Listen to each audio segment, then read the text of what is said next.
Hello, student. Good morning. I hope you all will be safe and sound. As in the history, we were talking about the mainly about the tribal groups, and we have discussed a lot about it. And as we have also talked about what happened with the tribal chiefs during the colonial rule, during the British rule. After this one, what happened to the shifting cultivators? Whoever the shifting cultivators, mainly the tribal communities, what happened with them? That has been given here. Okay, the British were uncomfortable with the groups who moved about and did not have a fixed home. Said as when these were controlled and by the Britishers, by the colonial rule, so the British they were not feeling comfort with the groups who were moving from place to place and they didn't have the fixed home. They wanted me to say the British wanted that tribal groups to settle down and become peasant cultivators. So the Britishers wanted the tribal group must settle down on a particular place. They must have their fixed home and they should do the cultivation on a particular piece of land. Why it is so? Settled peasants were easier to control and administer than people who were always on move. So the settled population is quite easy for the Britishers to control and to rule over them compared to the moving population. The British also wanted a regular revenue source from the state. So the Britishers also wanted the income, the regular revenue from the state. So they introduced land settlements. So these Britishers they introduced the land settlements. What is that? That is they measure the land, define the rights of each individual to that land, and fix the revenue demand for the state. So what they did, the British officials, what they did, they measure the land. After measuring the land, they define the rights of the each individuals on the particular land, which sort of the land that belongs to the particular individuals. Then they fix the revenue for them, which is mainly demanded for the state. Then some peasants were declared landowners, others tenants. So some of the peasants they were declared as the landowners, and the others they were tenant. Means say they will take the land in the rent for doing the this one for doing the cultivation, for doing the farming. As you have seen in chapter 2, the tenants were to pay rent to the landowners who in turn paid revenue to the state. These tenants had to pay the rent to the landowners and the landowners they used to pay the revenue to the state. Then the British efforts to settle the British mainly efforts to the settle they have given settle Jhum cultivators was not very successful. Whatever the efforts were done by the Britishers at that time to settle the tribal communities, so Jhum cultivators was not very successful. Settle plough cultivation is not easy in area where water is scarce and the soil is dry. So that has been given the settle plough, whatever the settle plough were there, farming were there, cultivation were there. It was not easy in the areas where the water is scarce, where there is a scarcity, the shortage of the water, as well as the soil is dry. Then, in fact, Jhum cultivators who took to plough cultivation often suffered. Whoever the Jhum cultivators were there, so they often suffered the problems. So, since their field did not produce good yields, since whatever the fields they were having it was not producing the good production. They were not getting good production from their field. So the Jhum cultivators in the northeast India insisted on continuing with their traditional practices. So what happened? These Jhum cultivators of the northeast India, so they insisted on continuing just practicing their own traditional way of cultivation, own traditional way of farming. Then what they have shown here, facing widespread protest, the British had to ultimately allow them the right to carry on shifting cultivation in some parts of the forest. So, and many of the tribal communities they just protested against it. So, what the British officials had to ultimately allow them to do to carry with the shifting cultivation in the some parts of the forest area. Then forest laws and their impact. Which of the forest laws were made and which were the impact of it? That thing have been given here.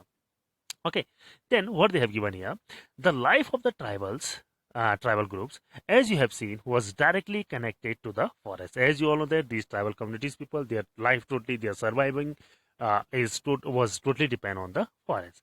So changes in the forest law had a considerable effect on tribal lives. So whatever the laws have been changed by the British officials, so it just affect the life of the tribals. The British extended their control over all forests and declared that forests were state property. So what happened as these forests were controlled by the British officials then, and they just declare the forests were the state property. Then some forests were classified as reserved for they produce timber which the British wanted. So they have categorized the forest after this one. So some reserve forests were there which produce the timber. This is mainly whatever the British wanted. In these forests, people were not allowed to move freely and practice jhum cultivation, collect fruits, or hunt animals. So in these reserve forests, no one was allowed to do the shifting cultivation, to move freely, to collect fuel, that is fuel wood, firewood, fruits, or hunt animals. How were Jhum cultivators to survive in such a situation? So it was very difficult for the Jhum cultivators to survive in these sort of the situations when these forests were reserved by the Britishers. Many were therefore forced to move to other areas in search of work and livelihood. Many of these tribals, many of these cultivators, they were forced to move to other areas to in search of to get work and to survive themselves to get the livelihood. After this one, what they have given, but once the British stopped the tribal people from living inside forests, they faced a problem. Once, as the British stopped the tribal people from the living inside forests, so they were just displaced from these areas. So these Britishers faced the problem. We sort of the problem that has been given. From where would the forest department gets its labor to cut trees for railway sleepers and to transport logs? So whatever the timbers they used to cut from these reserve areas forests, so how they will get the laborers for cutting these trees? So this solved the problem were faced by the forest department at that time. Then colonial officials came up with a solution.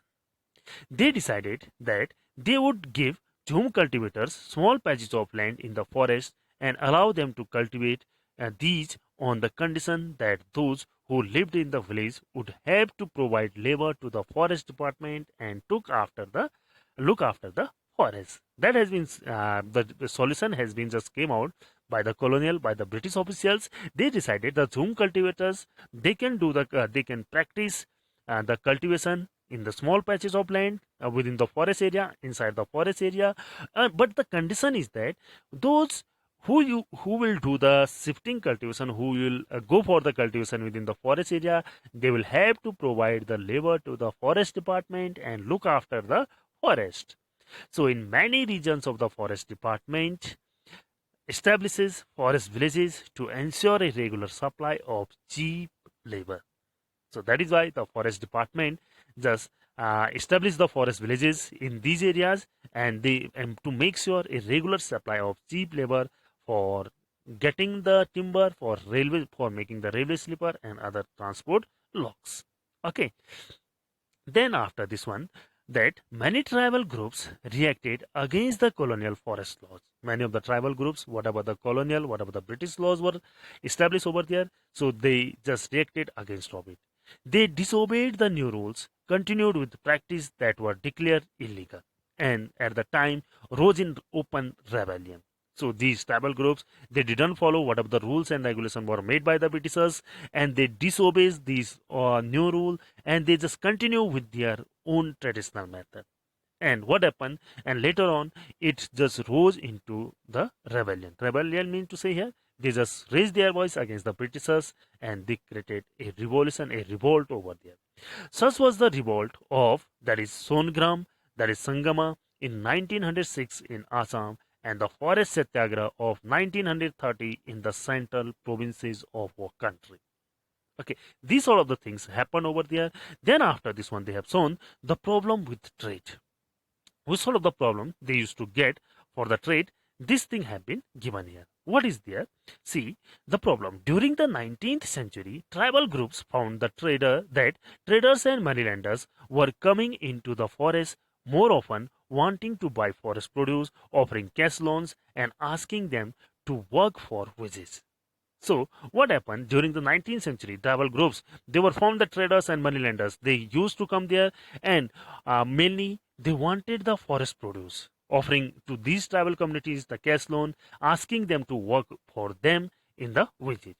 It took tribal groups some time to understand the consequences of what was happening. So it took some time for the tribals to understand these all the things. What will be the result of it?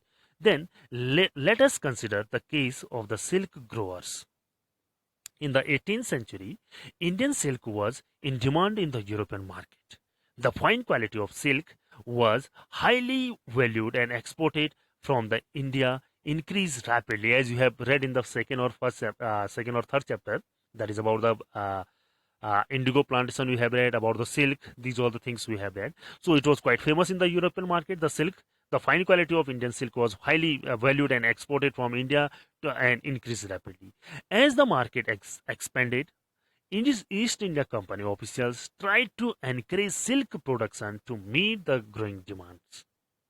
Okay, they just encouraged to the Indian silk growers for getting more and more fine quality of silk for exporting to the European country. Then one example, Hazaribagh in present-day Jharkhand was an area where the Santals reared cocoons. The traders dealing in silk sent in their agents who gave loans to the tribal people and collected the cocoons. What used to happen? The cocoons, mainly that is silkworm, that is mainly for the silk production. So what used to happen? So at that time, that whoever the traders were there, they were dealing with the silk. They dealing in the silk sent their agents. They used to send their representatives for gave the loans to the tribal people to collect the cocoons from them. The growers were paid 3 to 4 rupees for 1,000 cocoons. For 1,000 cocoons, they were getting 3 or 4 rupees. These were then exported to the that is Burdown or Gaya, where they were sold at 5 times the price. I mean to say the more than 5 times. 4 5s are 20 rupees they are selling. Like this, these all of the profits they were getting.